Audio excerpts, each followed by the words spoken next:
Reel star Rohini पाराध्यचा postmortem report आला. घटनेनंतर हॉटेलमधील वस्ताद मोबाईल बंद करून फरार. ब्रह्मपुरी येथील social media reel star Rohini Paradhya वय वर्ष 25 हिच्या मृत्यू प्रकरणात पोस्टमॉर्टम अहवाल समोर आला असून त्यामध्ये गळफास घेतल्याने मृत्यू झाल्याचं स्पष्ट झालं आहे. मात्र या टोकाच्या निर्णयामागील नेमके कारण अद्याप समोर आले नसल्याने तपासाबाबत विविध प्रश्न उपस्थित केले जात आहेत. रोहिणी पाराध्य ही सोशल मीडियावर लोकप्रिय चेहरा म्हणून ओळखली जात होती. तिच्या रील्स लाखो प्रेक्षकांना आवडत होत्या आणि त्यांना प्रतिसाद मिळत होता. 26 मे रोजी सोलापूर मंगळवेढा राष्ट्रीय महामार्गावरील ब्रह्मपुरी हद्दीतील एका हॉटेलमध्ये तिने गळफास घेऊन आत्महत्या केल्याची घटना उघडकीस आली आहे. या घटनेनंतर परिसरात सोशल मीडियावर मोठी खळबळ उडालेली आहे. दरम्यान मृत रोहिणीच्या कुटुंबियांनी या प्रकरणाचा सखोल तपास व्हावा, संबंधितांवर कारवाई व्हावी अशी मागणी केली आहे.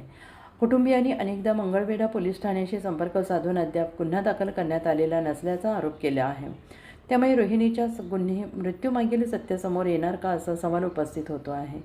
आणि घटनेच्या वेळी रोहिणी आणि तिचा पती हे दोघेच हॉटेलमध्ये असल्याची माहिती समोर आली. त्यामुळे पती पत्नीमध्ये काही वाद झाला होता का याचा तपास पोलीस करत आहेत. घटनेमधील एक कर्मचारी अचानक बेपत्ता झाला असून त्याचा मोबाईल बंद असल्याचं समजत आहे.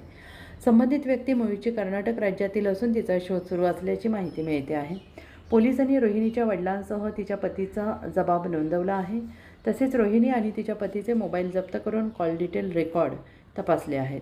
प्राथमिक तपासात कोणतीही संशयास्पद बाब आढळून न आल्याने सूत्रांकडून सांगण्यात येत आहे.